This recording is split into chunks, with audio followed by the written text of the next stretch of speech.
Bismillahirrahmanirrahim. Assalamualaikum warahmatullahi wabarakatuh.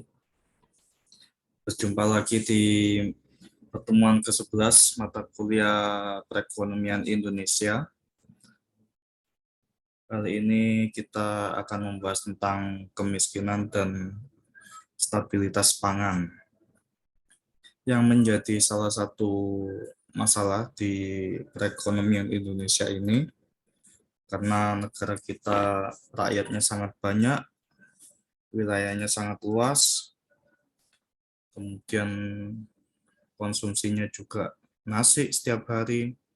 Kalau tidak makan nasi rasanya seperti belum makan, apalagi sehari 3 kali. Jadi memang kebutuhan tentang pangan di negara kita ini sangat besar sampai sampai pemerintah mengimpor beras. Itu artinya kita yang dulu pernah swasembada beras dengan jumlah warga saat itu di masa Orde Baru, tapi sekarang jumlah warga yang semakin banyak jutaan,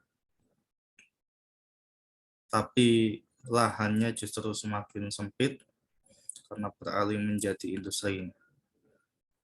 Selain itu juga kenapa kita perlu membahas ini, karena memang landscape negara Indonesia kita ini lebih fokus pada pertanian dan kelautan.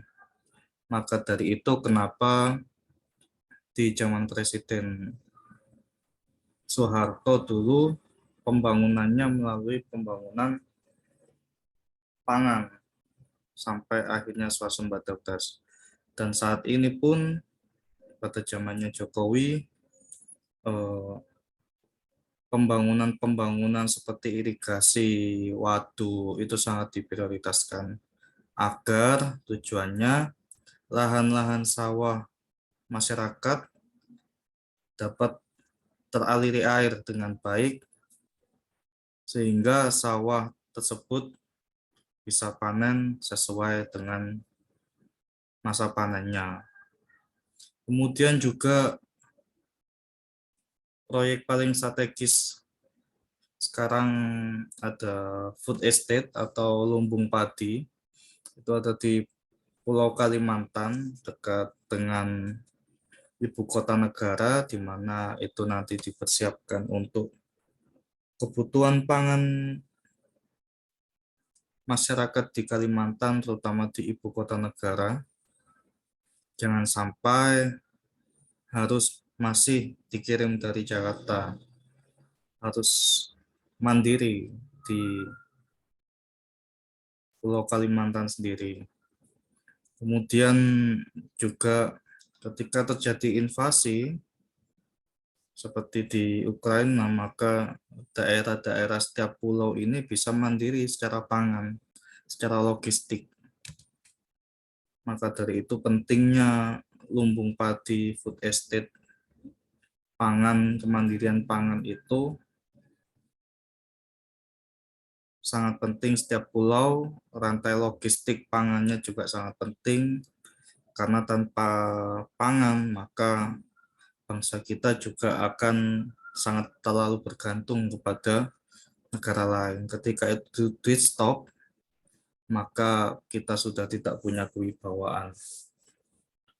Kemudian selain itu kelautan. Tentu negara kita sudah cukup luas kelautannya, negara maritim dari Sabang sampai Merauke, bahkan sampai Presiden Jokowi mengeluarkan kebijakan tol laut dengan harapan harga yang ada di Jawa itu sama dengan harga yang ada di Papua. Kita beli beras 10.000 per kilo di sini, dengan tol laut, subsidi tol laut, artinya kapal kargo yang dikirim ke sana itu disubsidi oleh pemerintah biayanya, sehingga ketika mencapai di sana harganya tetap 10.000. Selama ini kenapa harga di luar Pulau Jawa itu tinggi karena memang biaya angkut lautnya cukup tinggi. Kemudian selanjutnya, pangan ini merupakan komoditas penting dan strategis. Karena pangan merupakan kebutuhan pokok manusia yang pemenuhannya menjadi hak asasi manusia setiap rakyat Indonesia, sebagaimana dinyatakan dalam Undang-Undang Nomor 7 Tahun 1996 tentang pangan. Hanya karena pangan, Presiden Soeharto itu diingat sampai sekarang. Stabilitas politiknya terjaga karena Presiden Soeharto saat itu sangat memperhatikan pangannya rakyat. Tapi ketika urusan perut rakyatnya ini tidak tercukupi kebutuhan pangannya, kemudian sampai busung lapar, kemudian kesulitan mendapatkan beras, dan kebutuhan pangan lainnya, wah ini bisa menjadi ekonomi tidak stabil, bahkan politik juga tidak stabil. Jadi saking pentingnya dan strategisnya pangan ini.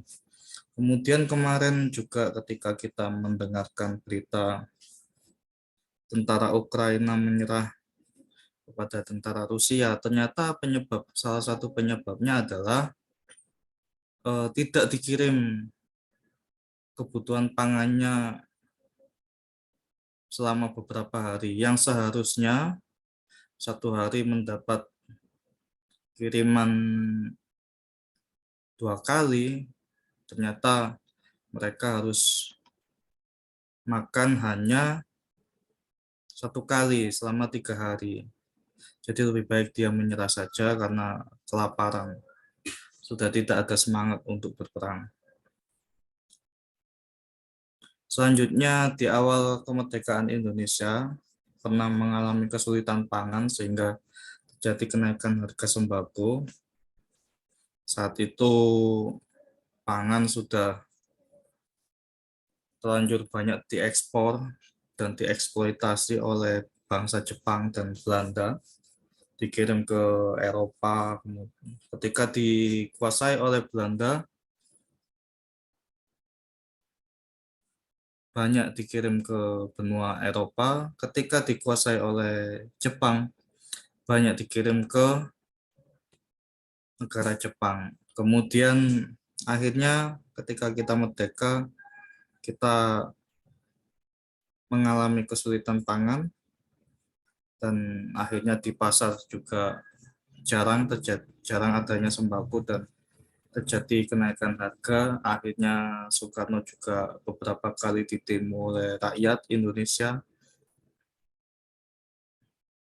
sampai akhirnya terjadilah peristiwa-peristiwa lain sampai G30 SPKI, dan akhirnya menjadi Orde Baru. Di Orde Baru sendiri, Presiden Soeharto sangat prioritas, sangat mementingkan urusan perut, sampai swasembada pangan. Bahkan saat itu kita bisa ekspor ke luar negeri. Kemudian kemiskinan dan ketahanan pangan. Jika berdasarkan Global Food Security Index, Indonesia itu pada tahun 2017, kondisi keamanan pangan Indonesia masih berada di peringkat 69 dari 113 negara. Artinya, Indonesia ini sangat bergantung pada negara lain. Kita tidak bisa mandiri. Ya, terbukti bahwa pemerintah kita masih sering impor. Sementara negara-negara lain seperti Singapura itu peringkat 4, Malaysia peringkat 41, Thailand peringkat 55, dan Vietnam itu peringkat ke-64. Kemudian bahkan mutu dan keamanan pangan Indonesia itu berada di peringkat 86. Jadi kalau tadi terkait keamanan pangan Indonesia ada di peringkat 69, kalau terkait mutu dan keamanan pangannya ini berada di peringkat 86. Ini yang sangat berbahaya. Ketika nanti terjadi kondisi yang tidak diinginkan, misalkan invasi dengan negara tetangga, tentu kita mudah rapuh sehingga tidak bisa tetap memenuhi kebutuhan pangan masyarakat.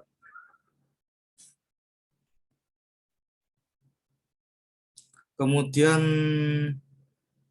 hasil Susenas, Survei Sosial Ekonomi Nasional pada bulan Maret 2017 ini menunjukkan jumlah penduduk miskin pedesaan ternyata lebih banyak dibandingkan jumlah penduduk miskin di perkotaan. Jika di desa itu sekitar 17,10 juta orang, kemudian di penduduk miskin perkotaan sekitar 10,67 juta orang. Maka tidak heran jika penduduk miskin di perkotaan tidak mau kembali ke desa, lebih memilih tinggal di kota meskipun hidup di bawah kolong jembatan. Tapi siangnya dia bisa meminta-minta, bisa mengemis, bisa mengamen, bisa banyak cara. Artinya tetap bisa mendapatkan uang jika di kota. Banyak yang bisa memberi beliau. Tapi ketika sudah di desa, maka siapa yang mau memberi akan kesulitan. Tetangga kanan kiri juga sama kondisinya. Maka dia lebih memilih tinggal di kota. Kemudian angka kemiskinan yang tinggi ini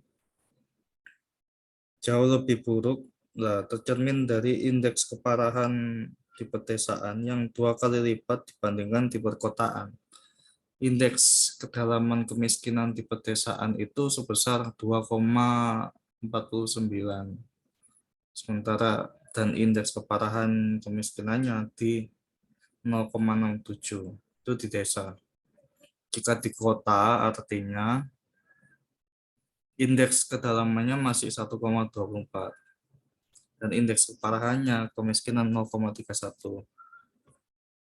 Nah, artinya jika di kota itu masih ada potensi peluang untuk cukup karena mendekati 0. Keparahannya kan 0,31, untuk mendekati 0 naik dia sudah bercukupan.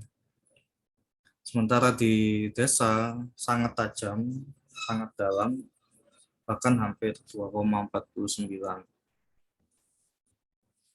Nah, selain itu juga masih banyak kasus busung lapar di desa, kemudian makan nasi aking, makan 1 kali sehari. Pokoknya banyak sekali kasus-kasus kemiskinan di pedesaan. Maka dari itu, penjabaran penafsiran data ini dapat diartikan sebagai bentuk penyebaran kesejahteraan yang masih jauh dari harapan.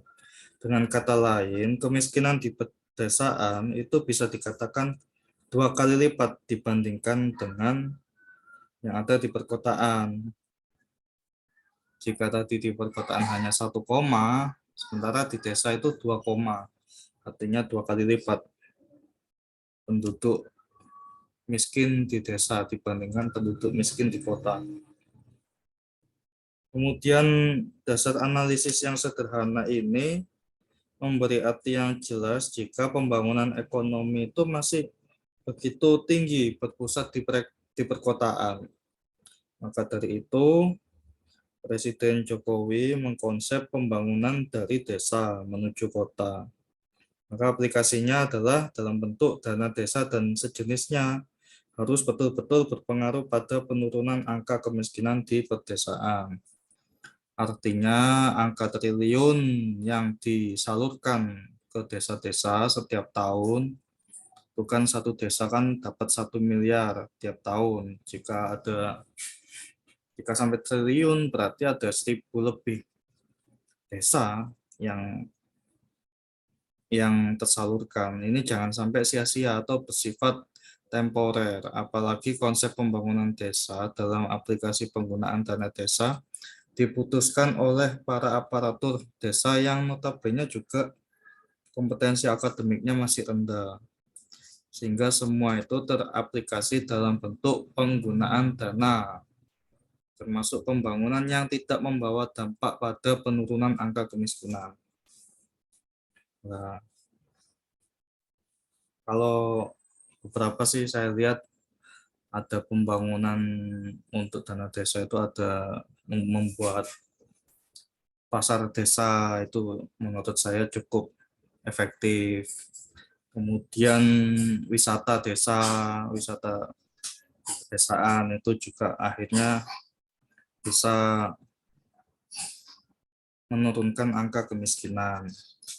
Kemudian kalaupun membuat jalan atau membuat jalan raya atau membuat fasilitas umum, ketika itu melibatkan warga desa tentu juga menurunkan angka kemiskinan. Sehingga warga desa mendapat mendapat sedikit dana desa dari dana desa dalam bentuk gaji itu.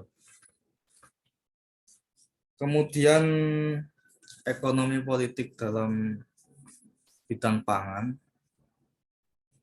Kita tahu bahwa kecukupan pangan itu menentukan kualitas SDM dan ketahanan bangsa. Ketika pangan itu tidak cukup, maka kualitas SDM-nya rendah dan ketahanan bangsa menjadi rapuh.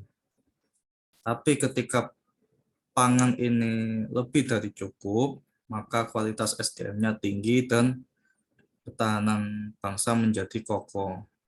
Ya, seperti kita lihat bahwa ketika anak kita atau saudara kita yang kebutuhan pangannya terjamin terpenuhi, maka ketika di sekolah bisa jadi dia lebih lebih sehat dan lebih lebih lebih dominan cerdas daripada yang kebutuhan pangannya rendah. Kemudian ketahanan bangsa ini sudah yang saya jelaskan tadi. Ketika pangan bisa terpenuhi, maka ketahanan bangsa ini menjadi kokoh. Kita tidak bergantung kepada negara lain. Selanjutnya, kebijakan memproteksi kepada dunia pertanian agar selalu tersedia produk pertanian yang mencukupi dan jauh dari kebijakan impor produk pertanian. Ini yang terus harus dilakukan oleh kebijakan pemerintah agar kecukupan pangan menjadi mandiri oleh bangsa sendiri, kemudian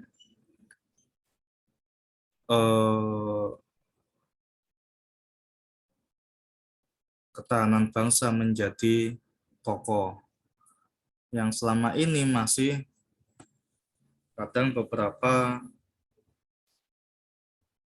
kali lebih memilih impor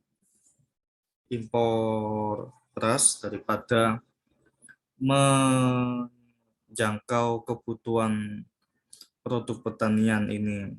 Itu yang salah satu barangkali masih terjadi kelemahan di pemerintahan saat ini dibandingkan ketika sebelumnya Presiden SBY. Ketika saya beberapa kali wawancara oleh para petani, memang Dulu zamannya Pak SBY memang produk pertanian, pupuk dan lain-lain itu masih terjangkau harganya. Tapi ketika sekarang harganya sudah sangat tinggi sehingga wajar saja beras menjadi naik. Beras naik langsung pemerintah mengambil jalan pintas dalam bentuk impor. Nah, ini yang kurang pas. Kemudian suatu pembangunan akan memiliki sisi positif tinggi jika pembangunan itu berpengaruh pada usaha mengurangi angka kemiskinan. Jadi ada impact-nya. Ketika kita melakukan pembangunan,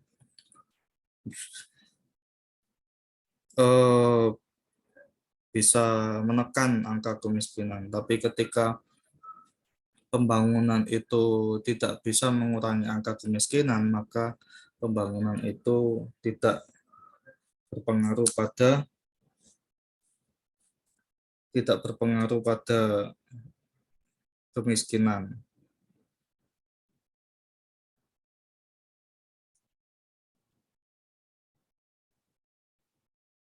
Nah, ini yang rancangan pembangunan itu tidak bernilai pada pembangunan kesejahteraan atau pembangunan untuk kaum berjuis.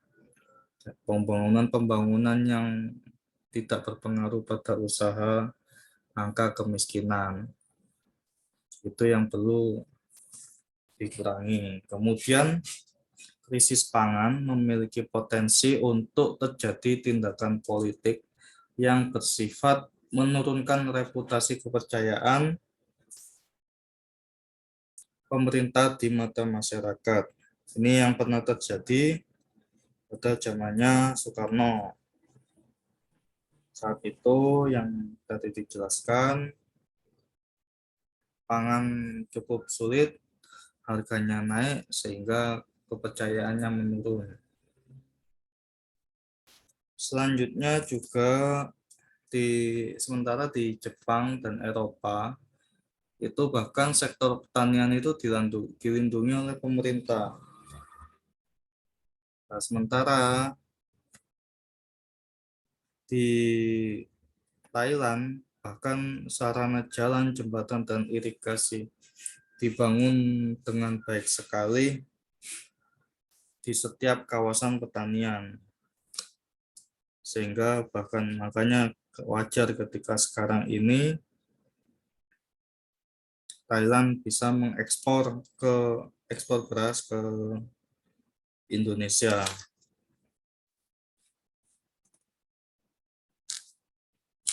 Selanjutnya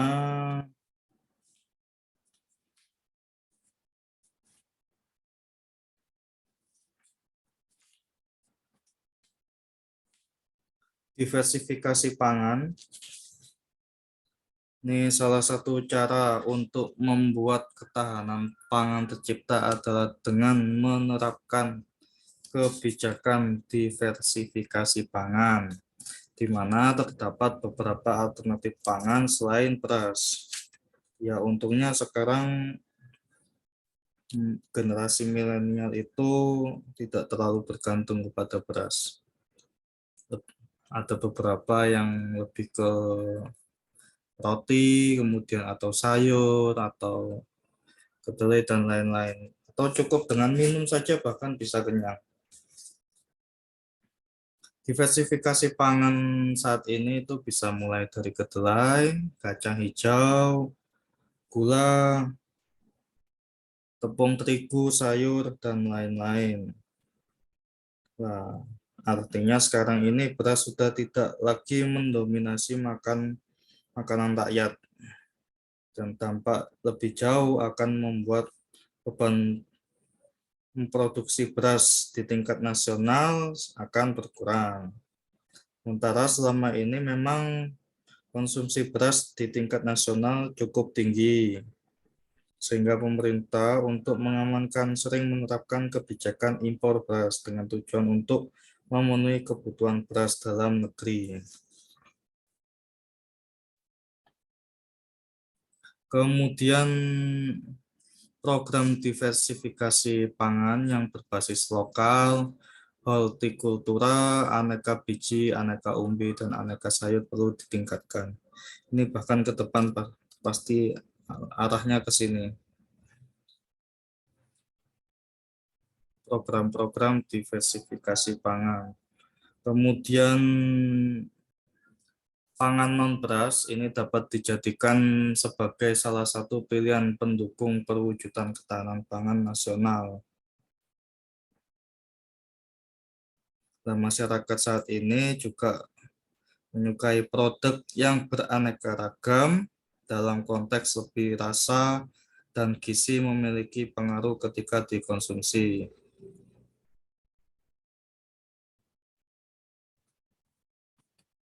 Kemudian kemiskinan dan urbanisasi. Salah satu penyebab urbanisasi memang sulitnya lapangan kerja di desa dan kemungkinan mudahnya diperoleh pekerjaan di kota. Tapi di sisi lain lapangan pekerjaan di perkotaan lebih banyak tersedia. Namun masalahnya biaya hidup menyebabkan tekanan hidup lebih terasa. Nah, secara konsep memang sangat jelas jika salah satu penyebab urbanisasi itu memang sulitnya diperoleh di pekerjaan di desa. Kondisi lapangan kerja yang tidak tersedia di desa dan impian kesuksesan hidup di perkotaan telah menyebabkan arus urbanisasi, yaitu perpindahan masyarakat dari desa ke kota terjadi secara sistematis dan susah untuk diawasi. Nah, padahal jika urbanisasi bisa diawasi, urbanisasinya itu bisa memberikan kontribusi optimal di peningkatan pendapatan per kapita seperti di Thailand ini bisa rata-rata menjadi 10%. Tapi ketika tiba-tiba penduduk desa itu langsung baru lulus kuliah, wisuda besoknya langsung merantau ke kota, ini yang akhirnya menjadikan masalah baru. Di Indonesia ini laju urbanisasinya selama ini sebesar 4,2% per tahun. Kalau di Thailand sebesar 2,8% per tahun. Nah, salah satu bentuk konkret untuk menekan urbanisasi ini dengan program dana desa.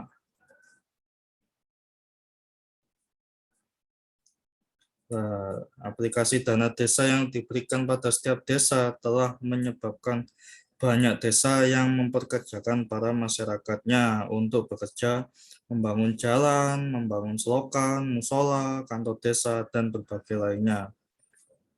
Yaitu tentunya telah menyebabkan orang desa memperoleh penghasilan tambahan keuangan dari pekerjaan tersebut.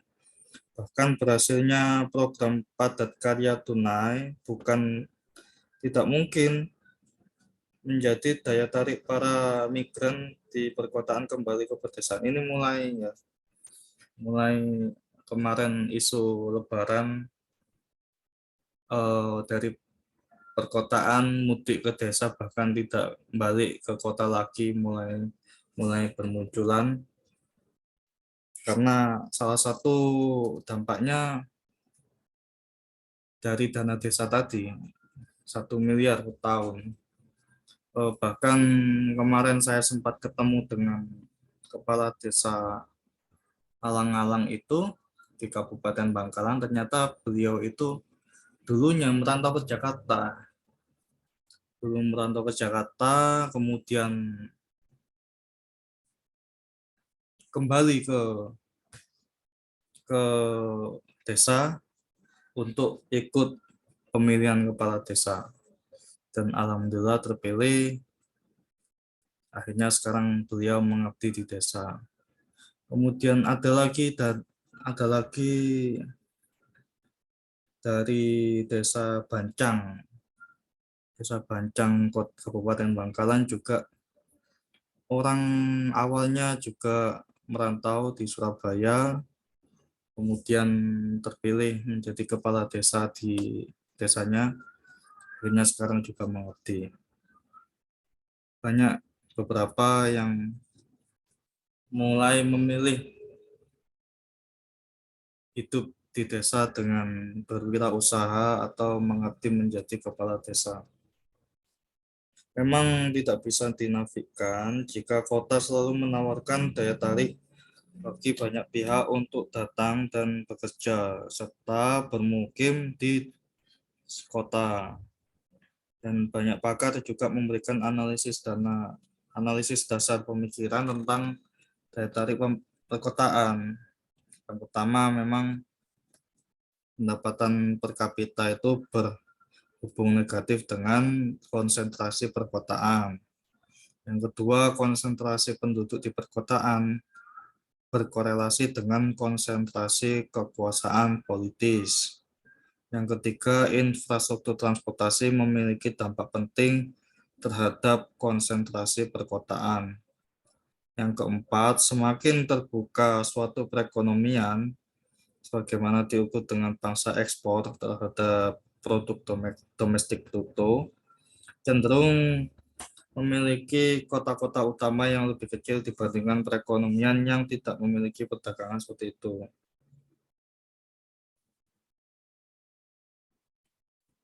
Alhamdulillah sudah selesai. Semoga bermanfaat materi yang kita bahas kali ini. Mari kita tutup dengan doa kafaratul majelis.